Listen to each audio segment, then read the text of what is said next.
throughout our country. Family and friends were gathered today at a hockey game at Lynch Arena to celebrate the senior night, bringing together communities from across the state. Instead, an two innocent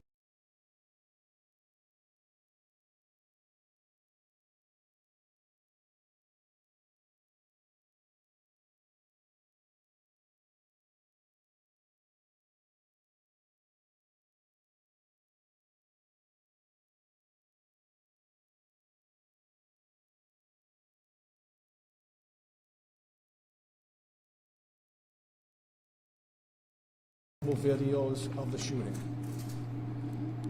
We are all committed to transparency and will share more details as we get them confirmed. You'll hear from the chief in a couple of minutes, have a couple of updates from earlier today, and that update will be the last that we have for this evening, and hopefully we'll be able to update you some more. This here is also about working with the victims and working with the state. We've talked to the governor's office, the attorney general's office, and working collectively with the state. They have set up a 211, the number to provide counseling and referral services. Anyone impacted in today's incident should call 211. The trained professionals are available to address both physical and emotional needs, and recognizing that healing takes many forms. Additionally, we will be opening tomorrow the Blackstone Valley Visitor Center, located at 175 Main Street, at 12 o'clock to 7 tomorrow, and then for individuals who were present during the shooting and their families for grief counseling. Pawtucket is a resilient community, but tonight we are a city in mourning. We encourage everyone, students, parents, educators, to lean on one another for support when the situation unfolds. Together, we need to embrace resiliency while we're fostering the environment of compassion prevails overall. We will do our best to keep the public and the media informed as the investigation unfolds. Finally, and I'll know the chief will also go on this, if anyone has any information relevant to today's shooting, we've seen all these videos, please call the Pawtucket Police Department who are handling the investigation. The number is 401-727-9100. I'd like to turn it over for the chief for a minute. Good evening. So today, Pawtucket Police received a call for an active shooter about 2:30 p.m. Police were on scene within a minute and a half of that call. It appears that a lone individual, the suspect, entered the arena to watch the hockey game of a family member, and unfortunately during that time a shooting occurred. We have confirmed that the suspect is now deceased. Also, there are 2 victims that have also been confirmed deceased, and then we have 3 victims that are still at the hospital in critical condition.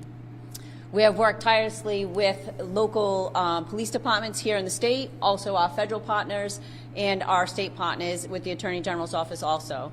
We have given you the information that I had earlier today. I can tell you that we have interviewed people that were in the stadium watching the game, participating in the game. We probably had about 100 people within the station that we talked to. We can also tell you that a Good Samaritan stepped in and interjected in this scene, and that's probably what led to a swift end of this tragic event earlier today. So at that time, like I said, we have more information as the time goes on. We'll be able to share that with you. I did share with you earlier today the information we had at that point. The only thing we have to add again is that we have interviewed many people that were there. We're also accepting videos it was live streamed videos from parents that were videoing their kids while they were playing the game. So we ask you to obviously take those videos, forward them to the detectives. It's Detective Webb, like the mayor said, 401-727-9100, extension 1711. We also have 211 set up for any kind of emotional support that people may need within the city. Again, we're here to assist, so anything that we can do to kind of assist the community out there. And again, any information that you have that you think may be relevant, we ask that you share it with us, because again, we're not sure exactly what videos were out there and who was videotaping at the time, but that's the information that we have at this point. Chief, can you describe how this Good Samaritan stopped this person? What I can say is that he interjected and he attempted to subdue him. Did he tackle him, or So that is all part of, like I said, during the investigation, but I can tell you that a Good Samaritan did step in. And did the shooter have a son on the hockey team when he was playing? So again, like I said earlier today, I can identify that there was one lone suspect, that this was a targeted event. It looked like it was a family dispute, and there was one individual that was a family friend. But as for identifying the victims at this time, it's too early in the investigation to identify people, because obviously we want to make sure that their families are well aware of what's going on before we put it out to the public. Did the suspect have any use to Again, what I can tell you is that the suspect did have a firearm. As to how many firearms he had, that's all part of the investigation, and that information will be released later. Were those firearms retrieved at the scene, found at the scene? We did retrieve firearms on the scene. Did any type of a restraining order or any type of threats that this suspect may have made against any members? So that has not come to our attention. During the initial stages of the investigation, we haven't seen that, but again, it's very early on. It just happened earlier today, so we are investigating that. We're looking at all avenues. If there was any motivation, if there was any type of incident leading up to that, we don't have any of that information at this time that we know of. So as that develops, obviously, we will look into that and fully investigate that. Was it a family friend who was killed or injured? Again, we're not going to release the victims at this point because, you know, the privacy of the victims and their families, but that information will come out later. Initially, the thought was it was all members of the same family. Is there now a family friend part of this group? Correct.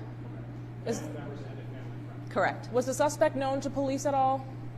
Have you guys had any prior interactions with them? Pawtucket has not had prior interactions. Was there any security at the room, like metal detectors or security camera inspections? No. As for the suspect, can you confirm whether the suspect's a male, female? We've heard that it's a transgender person. Is that something that you have in terms of information? So what I can say right now that we have identified the person, the suspect, by a birth name. The birth name was Robert Dorgan. We have also learned that the person does go by the name of Roberta, also uses a last name of Esposito. But again, that will be all confirmed throughout the course of the investigation as to their status. That really doesn't have anything to do with the investigation. Do you have an age? Yeah, let's see. An age of the suspect? 1969 he was born. Do you know if the gun was legally purchased? At this time, it's still part of the investigation, so we will be investigating the firearms, where they come from, where they were purchased, and whether or not they had a permit to carry. Was the van that was towed away from the scene, the white van, did that belong to the suspect? Anything that was towed from the scene is obviously, we believe that it might be involved in some way. So as part of the investigation, we are taking all precautions to make sure that we investigate all evidence that we may feel that was part of the scene today. Mayor, have you been in touch with Governor McKee? Is there a reason he isn't here tonight? Yes, no, we've been in touch. He's been allowing, and I'm sorry, he's been supporting, as well as the Attorney General and many others. We'll be briefing each other tomorrow with everyone and probably doing a joint statement at some point. But yes, the state has been very active and involved, as well as many of the other mayors who are in these other communities. So we've been having those conversations, and we're sharing as much information as we can, and then we're all going to collectively get together and I imagine you both can answer this question as far as the mutual aid that was tapped. I know there was a few different jurisdictions that were brought in, for as well as first responders. If you could speak to just the group team effort that it kind of took to process the scene and make sure the victims were treated as such. So when the call initially came in, obviously we dispatched the police department, which I said was there within a minute and a half of the actual active shooter. And the fire department, once it was safe for them to come in, they administered aid, also with our police officers inside administered aid. I can tell you that most of the departments that responded for mutual aid were more administrative aid. They helped us secure the scene, they helped us on the outpost, and again, there were so many departments that came to our aid. It was phenomenal to see all the assistance that we had, whether it be our local partners, our state partners, and our federal partners. As soon as they heard a call for service, they all came. So again, tomorrow we'll be touching base with all of them, but most of them were on administrative aid outside of the scene. So that will all depend on the investigation, but at this point it is closed. Can you detail any more timeline? Was he there for a while and then started shooting, do you believe, or did he come in? So that's all part of the investigation. Obviously, we're going to develop a timeline, but at this point it's too early on to be able to release that to the public. But we are developing a timeline of presence and how long he had been But there you for. believe he had multiple weapons? Because What I said was all part of the investigation, and then we'll determine that later. But at this point, we're not going to give up how many weapons the person Still had. believe he died from a self-inflicted gunshot? Correct. What do the next 24 hours look like for the department? So really, like I said, we're still at the initial stages of the investigation. So after we have spoken to many, many victims and witnesses today, we're going to obviously collect all that information. The detectives will meet together, we'll have a debriefing, they'll compare all the information, we'll reach out to family, we'll try to establish a timeline like we spoke about.